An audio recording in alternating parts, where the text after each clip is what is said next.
There's a famous quote from one of Johto's Elite Four members, Karen. Strong Pokemon, weak Pokemon. That is only the selfish perception of people.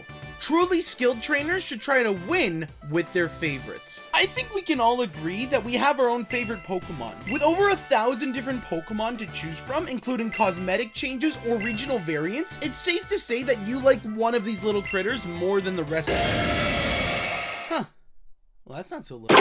Whether it's the cutest thing imaginable or it brings out your inner edgelord, we all have our favorites, and sometimes that's more than enough to use them for our playthroughs. However, when it comes to competitive Pokemon, metagames are formed based on which Pokemon can best optimize their stats, abilities, and movesets to their highest capacity. So certain Pokemon become favored when compared to others when it comes to team building for competitive Pokemon. Although, that shouldn't stop us from using creative builds to form our dream team. That's what I aspire to do on this channel, and I'm gonna end the year with my favorite Pokemon, Eelektross. Eelektross is undoubtedly a unique Pokemon. With a base HP stat of 85, 80 in both defense stats, and over 100 points in both attacking stats, Eelektross can be built into whatever your team needs. And with a move pool that consists of Knockoff, Drain Punch, Liquidation, Fire Punch, Rock Slide, Stomping Tantrum, Volt Switch, Acid Spray, Dragon Pulse, the list goes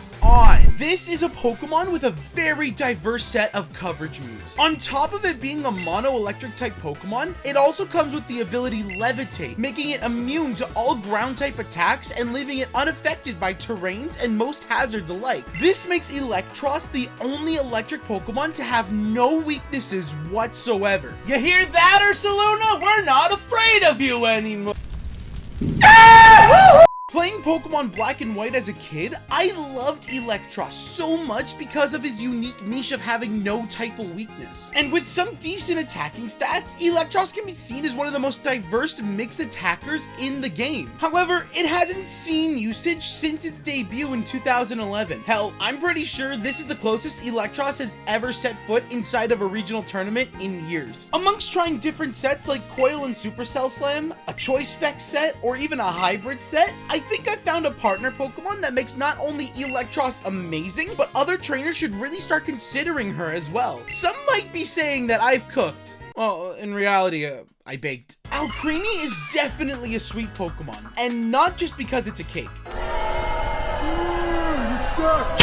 Alcremie has a fun signature move, Decorate, which increases the target's attack and special attack stats by 2 stages, making it a really adaptable support Pokemon to whoever its partner is. Thanks to its speed tier as well, we are able to press Decorate on most of this team's partner Pokemon for most scenarios and are able to give the boost they need before they unleash a surprise attack. Wait, it gives +2 to both stages. So why the hell didn't we just make a stored power team instead? See, this is what happens when you play League of Legends for a few years. Like, you lose all common sense for fun! Along with supportive moves like Encore for opposing Fake Out users and Protects, it also gets Helping Hand, which is perfect for the partners that are faster than Alcremie for direct support, or to use it versus opposing Follow Me or Amoonguss users so we don't give away Decorate stat buffs by accident. Speaking of Amoonguss, Alcremie has the perfect counter for sleep in general, in the form of its ability, Sweet Veil. Sweet Veil protects not only the user, but its partner as well from any moves that would put them to sleep. With sleep being one of the most effective status conditions in the game, having a solid counter to it helps for setup purposes. It's almost like Alcremie and Eelektross were made to be partnered together.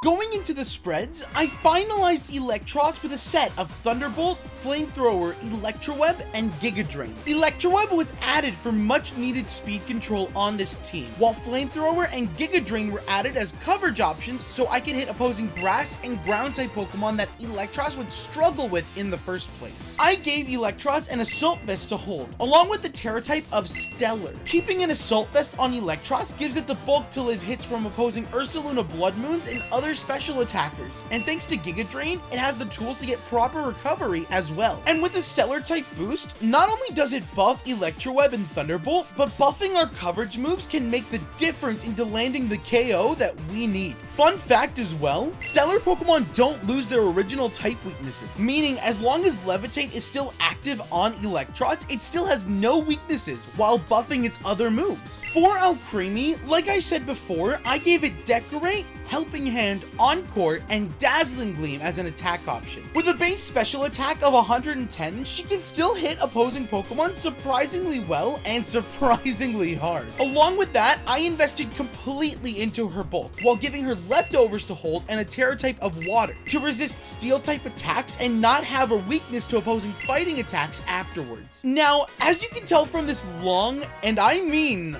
long, list of Pokemon teams, that I've been trying to find partners and proper pairings for a while. I think I found some Pokemon to help round out this team for me. Ursaluna Blood Moon provided an answer in regards to Archaludon and other Pokemon feared by ground types and special attackers, while King Gambit made it so I could fight Versailles Spam and Trick Room teams thanks to its dark typing and access to Sucker Punch respectively. The final two Pokemon came to me after the Toronto Regionals, thanks to 4th place winner Giovanni Costa. I took inspiration from some of his choices and added them to my team. Now, Sneasler is a disgusting Pokemon, not just with how it looks, but how it plays. A base 130 physical attacker and a 120 speed stat with a type of fighting and poison lets me answer threats like Ursaluna and Primarinas at the same time. And its signature move, Dire Claw, is the bane of everyone's existence, possibly putting opposing Pokemon asleep or making them either paralyzed or poisoned. And with a multi-scale loaded dice Dragonite set, I was able to add a strong attacker who also had access to Tailwind for speed control and Haze for Dondozo and Archaludon matchups. Aside from the obvious team pairing, you can throw anything with Alcremie, and it's kind of awesome. Being able to buff anyone on your team without hesitation is always a plus. Eelektross and Dragonite have the utility of being supportive Pokemon as well, thanks to Electroweb and Tailwind respectively, as they can be paired with Ursaluna and Sneasler to try and either slow down opponents or speed up our team. For those who want to tinker with the team and its stat spreads, here is what I use on the screen right now, along with the rental code to the team for those who want to hop on ladder and end this regulation with some genuine fun. If you like what you saw so far, please consider hitting the subscribe button. And if you want to be a part of these videos or just hang out and chill with me, consider following me on Twitch as well. If you aren't so sure that my streams are right for you, I also started a VOD channel for anyone to catch previous streams and see if they like the experience before actually joining them. Alright, enough rambling. Let's get into some games.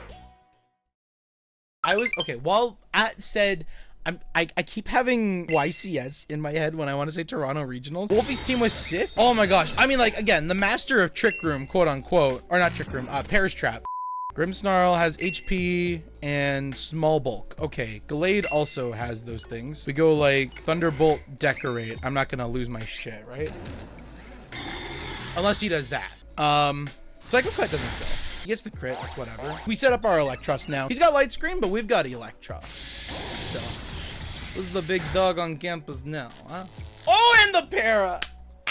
Okay, so like my choice for running Dragonite Sneasler was inspired by the person who came in 4th place. He was running like a dragon duo. He had Dragonite, Garchomp, and Sneasler. And I was like, okay, maybe I should move some stuff around and try out that core. And genuinely, it was like, I play tested it and like I was actually having way better results with that, with the Eelektross still. Adding that core into this team has been so solid. But I'm also just saying. Eelektross just got a kill. Oh, this guy's gonna press Haze now.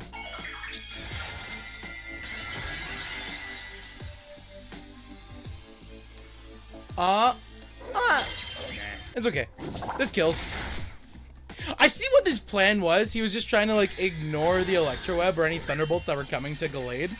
It's too bad it doesn't matter. Okay, so he's not E-Speed. He is the Scale Shot build. Okay. Why would you go into King Gambit? Who raised you? He's gonna be more sad about this.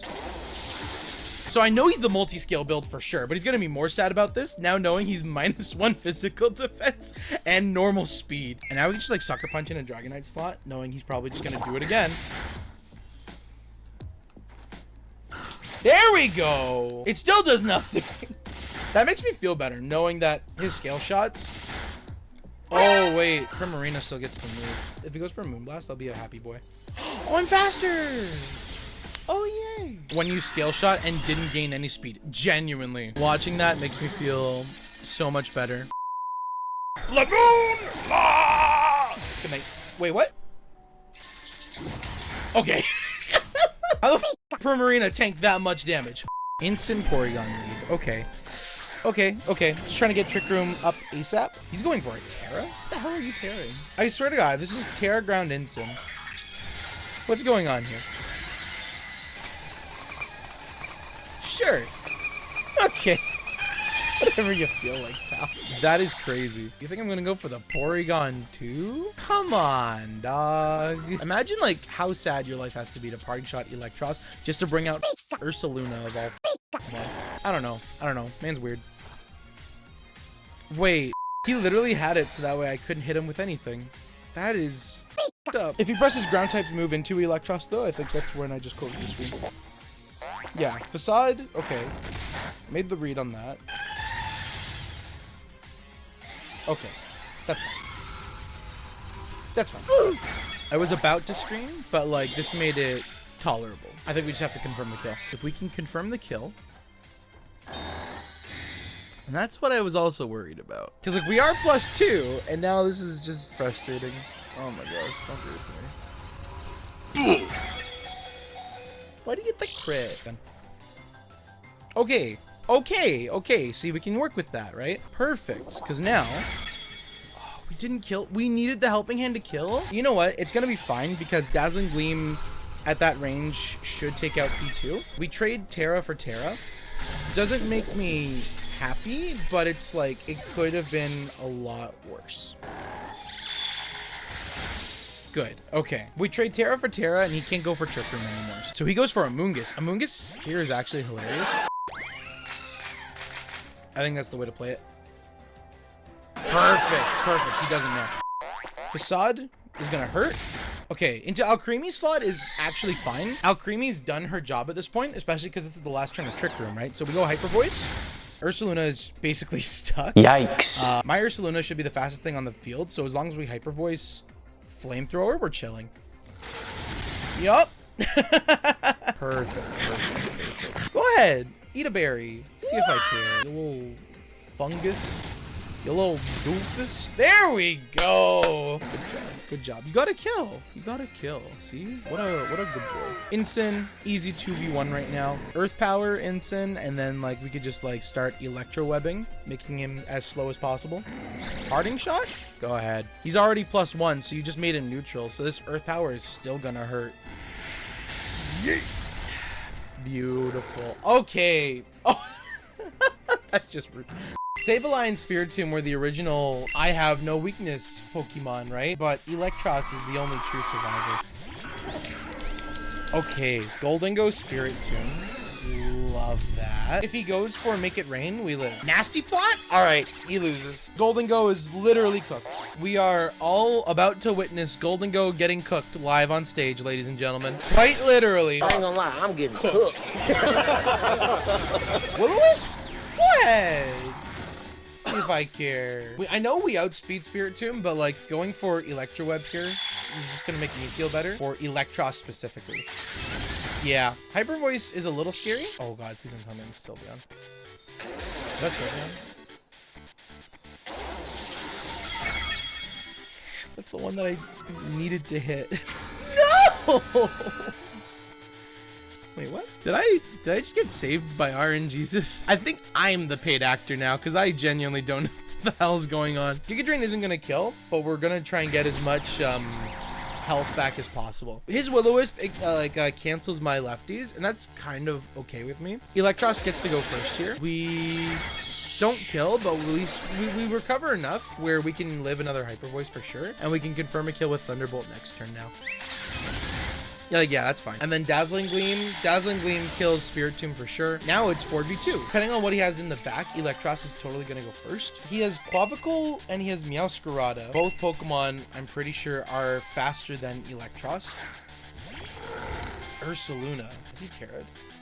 I don't think he's Terra. Yeah, he Terra's. That makes sense. He knows I have Giga Drain too, so it makes sense for him to Terra. He's probably Terra normal.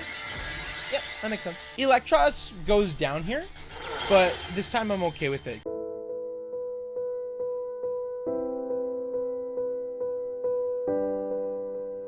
Because I know I should be slower than his bear. We get rid of Sylveon here, which is genuinely huge for us, because now it's a 4v1. Terra Normal Hyper Voice makes it 2v1, which is not great, but it's still fine. And now, all we have to do is wait. Yeah, because he Throat Sprayed, so I'm okay going Fake Out Haze here. Get rid of the special boost. And then, all we have to do now, right? He's got the one more turn to Trick Room. We press Protect. Yeah, let's go for Scale Shot. Because we're at full HP, Multi-Scale is gonna actually tank the first hit of whatever he throws at us, whether it's Blood Moon or if it's Hyper Voice. That works even better for us, quite honestly. So Scale Shot, oh, it's gonna probably miss. That checks. Now he has to verse me outside of Trick Room. Scale Shot doesn't get the kill. Yeah, there you go. There we go. There we go. Wow. Projecting right now. Okay. No!